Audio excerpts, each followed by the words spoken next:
When George Lucas set out to write the first film in what would become the Star Wars universe, he was admittedly influenced by the works of Joseph Campbell in the Field of Comparative Mythology.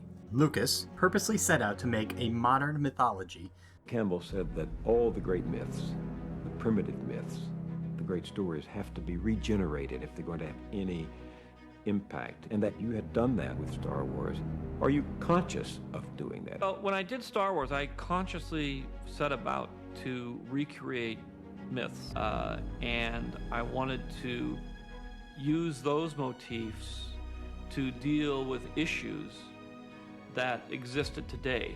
The result of that film and the subsequent films are one of the most beloved and financially successful movie franchises in modern cinema. The reason these films resonated with such a wide audience is the same reason mythologies exist in the first place. A mythology is a creative interpretation of the battles, conflicts, and relationships we all face within ourselves psychologically. The first Star Wars film can almost be interpreted as a dream. How many times have you had a dream where you had a task to complete, but you were continuously waylaid by other obstacles in your pursuit of a never-ending series of tasks, all the while being opposed by faceless threats? Stories, after all, are just shared dreams, and the art of early storytelling were the building blocks for what we call the discipline of psychology today. Mythology is an extended form of storytelling. And when that storytelling is used to create rituals and tradition, those myths turn into a religion. It's sort of boiling down religion into a very basic concept. The fact that there is some deity or some power or some force that sort of controls our destiny. Today, Star Wars fans talk about their films with the same terminology used in religious studies, such as referring to certain texts, as in films and television shows, as being canon. You know, having worked with George, I can tell you that it was always very clear, and he made it very clear, that the films and the TV shows were the only thing that he considered canon. Canon meaning a collection of sacred books that are accepted as genuine. They likewise also talk about novels and comic books being non-canon. By making this comparison, I am not degrading any religion or attempting to elevate Star Wars films to the importance of any other religion. I'm just making the connection that storytelling has to religion and vice versa. We all find meaning in storytelling that we use to understand our own world and even ourselves. And at the center of the Star Wars mythology is a story of good versus evil. Did you ever hear the tragedy of Darth Plagueis the Wise? And we can use the lessons of Star Wars to understand why evil exists in our world and our own propensity towards evil. In his book, Facing the Dragon, Confronting Personal and Spiritual Grandiosity, Robert Moore explores various cultural myths and their representation of evil. He states, long before a few contemporary theologians began to rediscover the centrality of mythic narratives in articulating spiritual truth, tribal people had spent thousands of years perfecting mythic narrative and storytelling as ways to provide in-depth understanding of the nature and dynamics of human evil. This nearly perfectly describes the mythic narrative of Star Wars.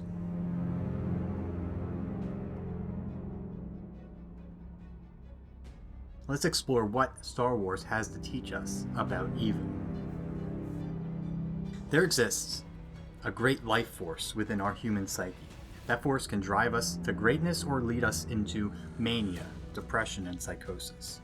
This is what Robert Moore describes as grandiose energy, or simply grandiosity.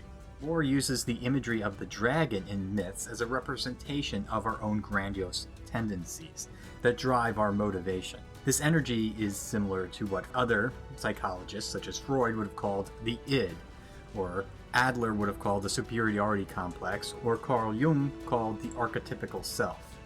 That is, the most selfish and centric part of one's own thoughts and existence. Although we all do not act out our own selfish desires, they do bubble up to the surface in unexpected ways, even to the best of us. But I was going into Toshi Station to pick up some power converters. You can waste time with your friends when your chores are done. And the worst of us allow these tendencies to dominate our personalities. Moore describes it as this: Very simply, grandiosity means you have larger fantasies and wishes for yourself than your real-life experiences can support. So, they either make you manic, running around trying to keep up with the demands, or they make you depressed, because your desires are so high and unachievable that it soon seems useless to try to do anything at all. It's all such a long way from here. That's your uncle talking. This is what shaman, clergy, and spiritual leaders, and also the films of Star Wars, have been trying to teach us through their mythology.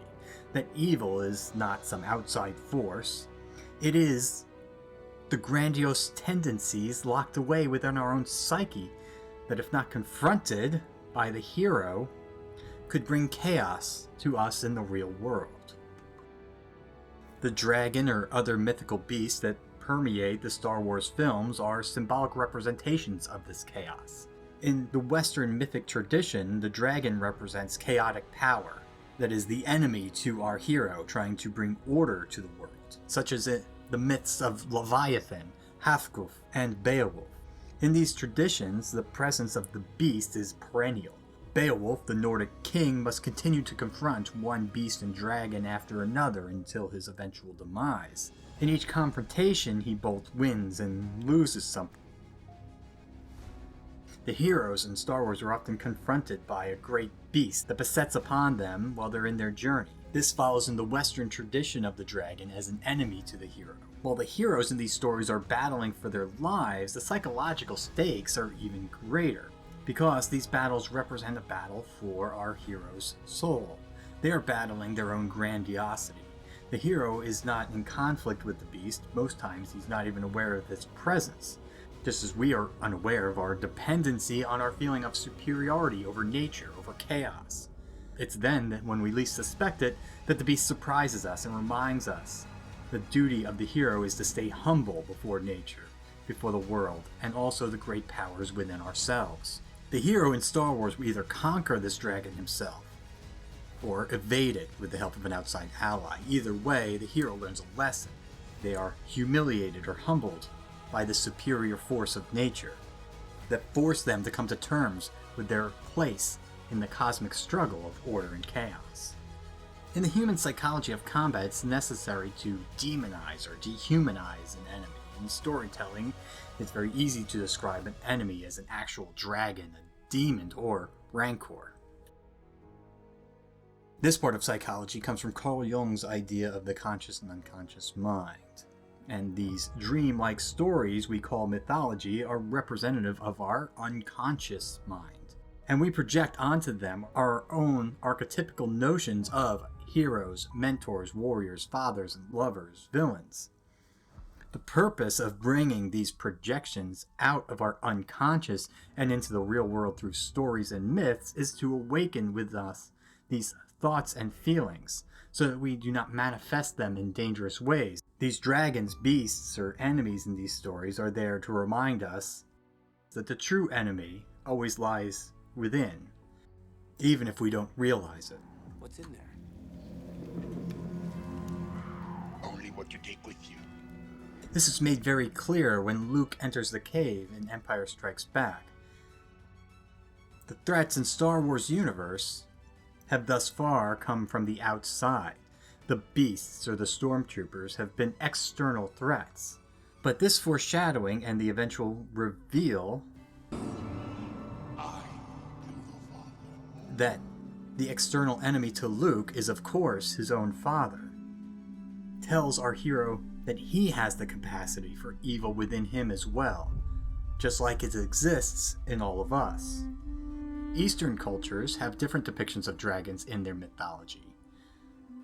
Often they come as a source of power through blessing.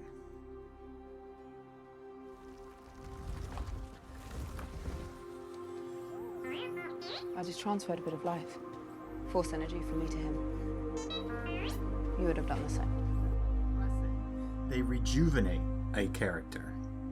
We see this at times in Star Wars mythology too, where heroes' encounters with violent beasts do not end in a slaying of the beast, but in empathizing with it. In this, the beast also offers a lesson to the hero in humility, and can even offer them a bond of friendship. for they see that they are both just warriors in the endless battle of chaos and order. At the heart of any heroic story is a humble hero who is either reluctant to take on a quest or adventure. I'm not going to Alderaan. I've got to get home. It's late. I'm in for it as it is. I need your help, Luke. She needs your help. I can't get involved. I've got work to do. It's not that I like the Empire. I hate it, but there's nothing I can do about it right now. Or an arrogant hero that is doomed to fail. Luke, I don't want to lose you to the Emperor the way I lost Vader. You won't. This is because an arrogant hero has given in to his own perceived grandiosity, and in so doing is doomed to fail. Besides the representation of beasts in Star Wars mythology, there is also a void that is represented. The beasts, like a rancor, represent the hero battling against the chaos of nature. The void, however, represents an arrogant character's fall into the unknown, his loss of that perceived grandiosity that he was counting on to see him to victory. The void is failure. It is literally a fall from one's own divine grace. And what falls may also rise again, this time humbled by defeat, and prepared to renew a battle against the enemy, this time stronger and wiser. This is representative of resurrection, which we find in many mythologies. The rebirth that is only possible when you have failed. The power of failure and struggle is a renewing agent. Strike me down, I shall become more powerful than you can possibly imagine. Failure, most of all. The greatest teacher, failure is. An interesting critique of mythological storytelling that has become a common phrase in recent years is when characters are described as having plot armor. This term is used to describe when an audience realizes that a hero is not going to die in an early conflict in the story because the audience knows they have to make it to the end of the movie. The previous name for this in religious texts was divine blessing, which is a term used to describe how a hero in a story is able to overcome great odds and defeat a superior foe because the hero possessed the right heart and is therefore blessed by the powers of the divine to overcome evil. However, the dragons and beasts of Star Wars are never the hero's true enemy, just obstacles the hero must overcome on their greater journey. The hero's true enemy is evil, particularly the human manifestation of evil.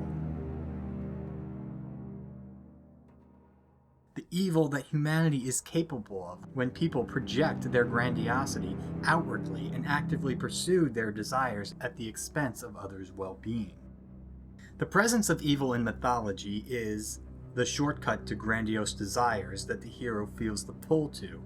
It is a temptation away from the light, the promise of satisfaction, limitless power without consequences, and acknowledgement. This pull is best represented by Anakin's desire to be recognized for his inherent abilities without the hard work of earning and maintaining respect from his peers. You are on this council, but we do not grant you the rank of master. What? This is outrageous. It's unfair. How can you be on the council and not be a master? Take a seat, young Skywalker. His descent into the dark side of the Force is him giving in to his grandiosity, his grandiose desires. He does not confront his dragon, he becomes his dragon. I'm not the Jedi I should be. I want more. And I know I shouldn't. You expect too much of yourself. Evil in mythology is represented as anti-light, anti-life. Evil is from our unconscious. It is from the darkness, the dark side of our consciousness, the part you hide away from others and even yourself.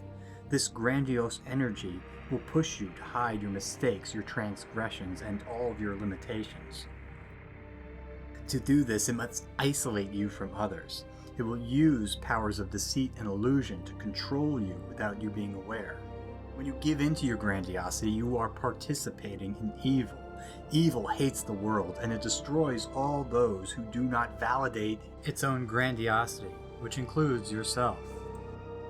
It does not lie hiding in a galaxy far, far away. It is in here. It is inside me. It is inside you. And the worst mistake anyone can make is to underestimate the power of the evil within. When you give in to grandiosity, you end up hiding everything that makes you you behind a mask of pure strength. There are a lot of masks in Star Wars. The stormtroopers are dehumanized throughout the original trilogy and most of the rest of the series. The reason we know this is a part of psychology is because it is often used in wartime propaganda to dehumanize people in the real world. The masks the villains in Star Wars wear allow the hero and the audience to dehumanize their enemy, while the villains use these masks to hide their humanity, which they believe is a weakness. In later adaptations, efforts were made to rehumanize some of these characters, with Finn, the ex-stormtrooper in the most recent film series, and with the exploration of the clone troopers in the animated series. Obviously, dehumanization exists in the real world and is used as justifications for acts of evil in the real world, such as slavery, segregation, and genocide, are all acts of evil against humans based on arbitrary identification, ethnicity, nationality, or religion. In groups, evil manifests itself when people transfer their own inner pull towards grandiosity onto others, particularly onto an unworthy leader. This leader, through lying, deception, patience, and masking limitations, all remaining systems will bow to the First Order, and will remember this as the last day of the Republic. Aggrandizes the group into overreaching, using their power to dominate others. This manipulates humans' tendency towards tribalism and can result in atrocities. In Star Wars, this manifestation creates the Death Star, a creation of collective engineering of human evil, a weapon of immense power, a weapon whose sole purpose is genocide, complete indiscriminate destruction. The Empire speaks of the Death Star as being impenetrable, which is an encapsulation of their own human weakness, vulnerability, and hubris. Any attack made by the rebels against this station would be a useless gesture, no matter what technical data they've obtained. This station is now the ultimate power in the universe. I suggest we use it. Moore uses the example of the Titanic, the unsinkable ship that sunk on its maiden voyage. Humans had thought that they had conquered nature, but there will always be limitations and chaos in the world, and humans will need to overcome that, not hide from it. Moore points out that history and present-day events also show that genocide is an impulse of the human species, one born of grandiose transference onto our tribal identity. The Empire in Star Wars is not explicitly stated to be racist. The masks that the stormtroopers wear provide them anonymity. It shields the individual human beneath with the cloak of the Empire. It is not their hand that is creating these atrocities. It is the will of the Empire. They are merely following orders. The same way other groups in history have purposely shielded themselves from identity while carrying out acts of genocide. The Empire does appear to be comprised entirely of humans, as compared to the Rebel Alliance that is usually depicted as a more diverse group, with the inclusion of different species within the ranks and the leadership. Although the imagery is enough to appreciate the subtlety, perhaps the future adaptations would explore this premise a bit deeper. Racism is a perennial problem, the same as grandiosity. It is an infinite human war that needs to be waged in order to advance beyond our tribalistic nature. Moore states that when you go into idolizing another person, they make you a masochist and dependent. Displacing the energies onto a limited group results in malignant tribalism, where tribal exclusivity is important because it helps avoid individual psychosis. Moore goes on to speak about humans' natural inclination towards tribal identity, starting with early humans who rarely had to interact with humans outside of their tribe, and then moving all the way up into the postmodern pan-tribal society. Star Wars exists beyond pan-tribal in society, where there are nearly infinite species of intelligent life. What Moore could not predict in our own real world is the rise of tribalism on online social media. Now, I'm not here to say whether parts of Star Wars are good or bad. That's not anything I'm interested in expressing on this channel. However, every long-running media franchise produces products of varying quality. Within the online discourse of Star Wars, there recently developed tribal identities specifically regarding the films The Last Jedi and The Rise of Skywalker. At best, this tribalism is just a conversation about story direction preferences, but at worst, it participates in othering of people with other opinions, which I have discussed is the basis for participating in bigotry, racism, and misogyny. This is most evident with the tribalistic backlash against the character of Rose Tico, portrayed by actress Kelly Marie Tran. Fans targeted this actress herself for ridicule and abuse in response to their criticism of the film. The actress was harassed off of social media all because of a role in a film that she did not create or write, she only acted in. The fans that harassed her were doing so because of something psychologists call idolization transference. This is when an individual, displeased with their own grandiose desires, projects that need onto another person or object, in this case, the Star Wars films. Likely, this person experienced a grandiose energy from these films probably as a child, and when they returned to see the newer films, expected the same experience and were let down. This reminded them of their real-life experiences of being let down in their education, their careers, or their relationships. They could not blame themselves for these failings, so they coalesced around a tribal identity and participated in dehumanizing the actress, pushing her down in order to build themselves up. And if you were one of these people or even casually participate in this discourse, know that it is not too late to confront these desires within you and return to a place of balance. Part 3. How to battle grandiosity. How does Star Wars mythology teach us to confront the dragon within? Develop the warrior within.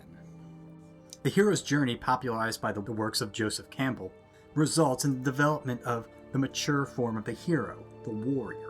The warrior is one of the 4 major masculine archetypes, and the first to develop out of the immature archetypes. The warrior is the doer, the accomplisher of tasks. Many people develop a warrior mentality through ritualized exercise. Developing a warrior within yourself can help you to confront your grandiosity. But know that the warrior is just as susceptible to the pull of grandiosity as the self. You're demoted. Well, wait, we took down a dreadnought. At what cost? You start an attack, you follow it through. Poke your head out of your cockpit. There are things that you cannot solve by jumping in an X-Wing and blowing something up. I need you to learn that. The combat style of Star Wars and lightsaber duels is derived from medieval Japanese sword fighting, art of Kido, which means the way of the sword. In Kido, students are taught that before they can cut the enemy, they must first cut down the enemy within. They must humble themselves with their own faults.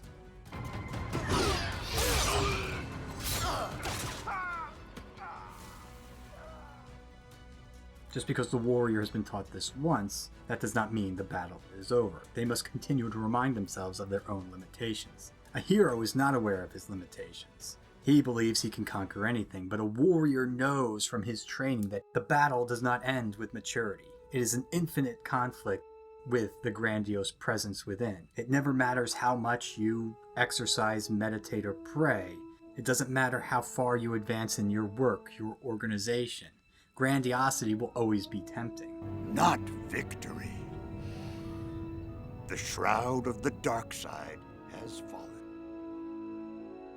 At the heart of the original and most recent Star Wars trilogy is a story of family. There is a family torn apart that occurs throughout the prequels, a family reunited in the original, and a found family discovered in the sequel trilogy. There is also the adoptive storyline so popular in the Mandalorian series. Family is a sacred community, which is a place to communicate with other humans who you mutually respect. The purpose of sacred community is to humble one's own self in the real world. Yes, our heroes may go off on adventures and receive rewards and accolades, but to the family within the sacred space, they are the same person they have always been. And every now and then, it is the job of the sacred community and your peers to put your grandiosity in check, lest it get out of hand. I got him! Great kid! Don't get cocky! It is the path towards empathy that tempers rage and violence, and empathy is best learned through shared lives with others. That's how we're gonna win. Not fighting what we hate. Saving what we love.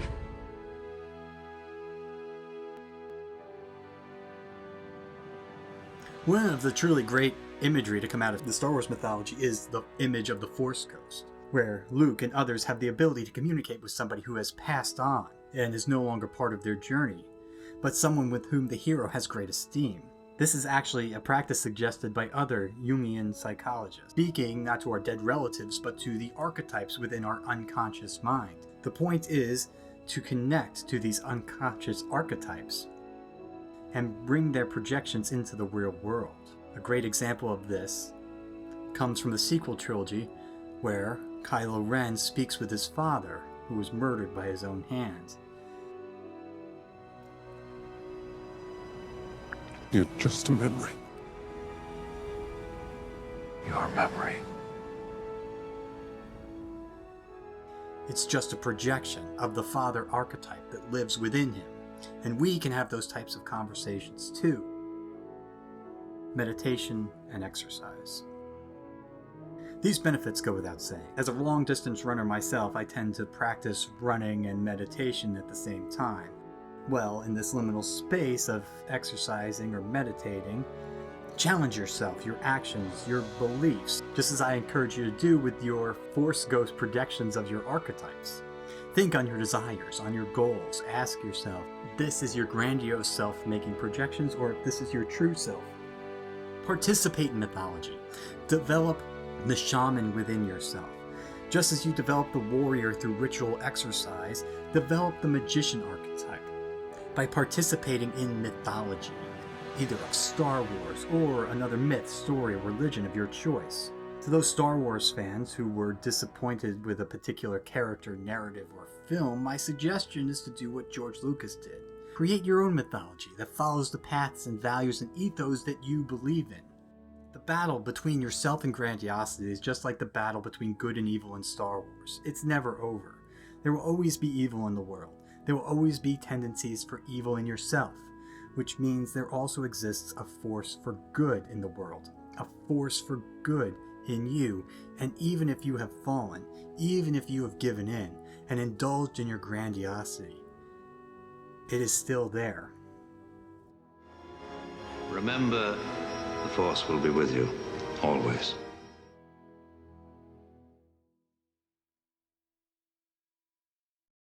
This has been a production of Minimum Effort Media. There are new video essays here on the first Friday of every month. Please like, subscribe, and comment if you care to.